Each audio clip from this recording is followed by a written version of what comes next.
The strength of the US dollar is ravaging the whole global economy. 1/3 of all global economies are at great risk of debt default or hyperinflation, according to the International Monetary Fund. This dollar strength is called the Dollar Milkshake Theory, and in this video I'll explain the current state of this situation, and I'll explain what the outcomes are and how I intend to profit if the strength of the dollar continues to rise. Stay until the end as I'll share the exact assets to buy according to Brent Johnson, the genius who precisely predicted the current dollar rise. As always said with educational purposes only and is not meant as financial advice. The Dollar Milkshake Theory was first established in 2018 by Brent Johnson, while many investors and economists such as Ray Dalio and many others support the idea of the fall of the dollar as a global reserve currency. Brent Johnson does not have the same opinion. According to his theory, before this happens, we'll see several years of enormous dollar strength which will crumble all other global economies. Over the last 6 months, the DXY index, which is used to measure the dollar's strength in relation to a basket of other world currencies such as the yen, pound, euro, yuan and others, is at a 20-year high as seen on the provided chart. Now that we know the dollar is near a 20-year high, let's explain why. A major factor for this strength is the fact the US economy is seen as the most resilient. While all other major economies like Japan, Britain and the EU are still very careful with raising rates, the Fed has already implemented their fastest ever interest rate hike in history.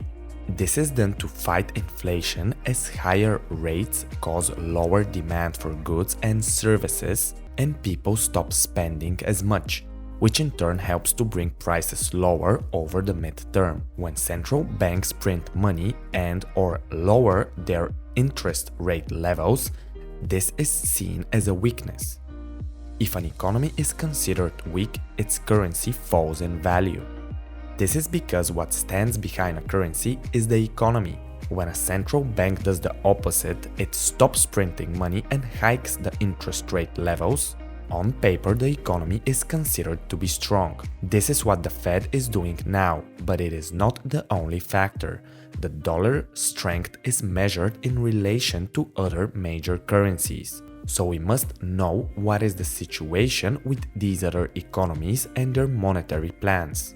For example, the Bank of England needed to print an emergency $65 billion because a couple of British pension funds were hours away from bankruptcy due to the high yield levels of government bonds. This, of course, is seen as an obvious weakness for the British economy, and it is one reason why the British pound has fallen so dramatically in relation to the dollar. The Chinese economy also has very big problems.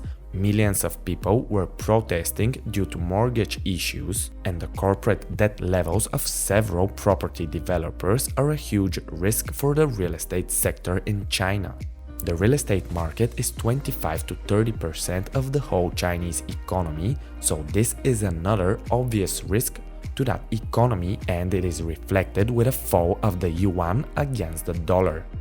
The European Union has probably the biggest debt problems out of any developed market, and the hesitance of the ECB to hike rates in order to fight off their inflation level is a show of weakness for the economy. Because the Fed is showing strength by hiking rates and the ECB is showing weakness, this means the dollar goes up against the euro. So from an economic standpoint, the dollar is considered the strongest out of all currencies. Here, it is important to understand the dollar is still losing purchasing power, just like all other fiat currencies. Just in comparison to them, investors see it as a safer bet. Another reason for the dollar strength is it is seen as one of the best safe haven assets. Over the last year, and especially during 2022, a lot of major asset classes like bonds, stocks and crypto have seen massive falls in value. As stated by Bank of America, the 60/40 portfolio is on track for its worst year since 1936. This portfolio is the major investment strategy for all the biggest pension funds and investment funds. It consists of 60% bond allocation and a 40% stock allocation. This very bad performance is making investors sell these types of assets and they turn their cash positions into dollars. This increases the demand for dollars and hence the dollar goes up. As asset prices fall, more people from all over the world turn to the dollar, which brings the DXY index even higher. The next reason for the dollar strength is it is the world's reserve currency and all world trade is predominantly made in dollars. For example, if China wants to buy copper and iron ore from Australia, it needs to buy dollars first and then send these dollars to Australia to make the transaction. If the EU wants to buy oil from Saudi Arabia, it needs to buy dollars. If some other country wants to buy cotton, cocoa beans, palm oil and other commodity products from Brazil, for example, they need to first buy dollars. All this world trade is helping to push the demand for dollars even higher and the value of the dollar goes higher. And the fourth main reason which helps the dollar to be strong is that almost all emerging market debt is denominated in dollars. And in order for these emerging markets to pay off their debts, they need to first buy dollars. Not to mention, as the Fed is hiking interest rates, this brings the debt repayments to higher levels, which in turn makes it so that the emerging market countries need more dollars to pay off their debts. The economic world is complicated at first, but at a second glance it is not that difficult to understand. The demand for dollars is just much more than the supply. This is causing huge problems because what happens is that all other developed and emerging markets need more of their own currencies in order to pay off their debts or pay for their imported products. All these economies have two choices: either default on their dollar-denominated debts or print money. In both of these instances, their currencies will weaken even more, and this will bring the DXY index even higher, causing a dollar vortex which sucks all market liquidity and pushes it again to the dollar. This is what the Dollar Milkshake Theory is all about: all liquidity going to the dollar. At first, this is good for US consumers because their purchasing power is increasing in world terms. Also, it brings deflationary forces to the US economy as both companies and citizens need less dollars to buy up international goods.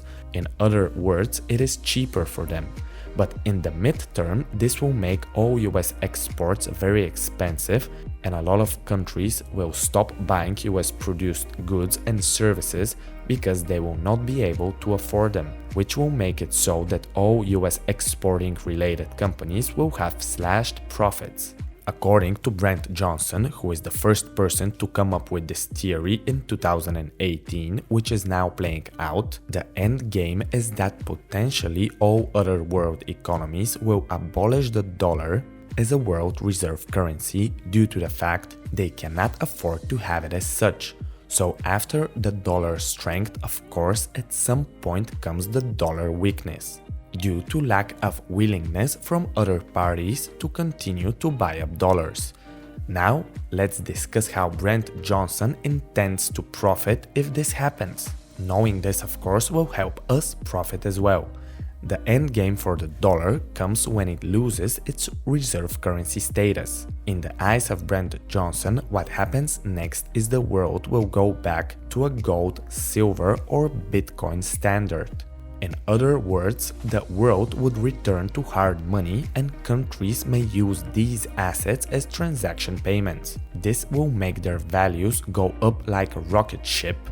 Make sure to watch my incredibly comprehensive analysis on both the gold and silver markets and how to do a proper analysis of these assets, and let me know down in the comments below which assets do you want me to analyze next. Subscribe to the channel and hit the bell icon if you want to achieve a higher level of financial literacy. Thank you for watching and until next time.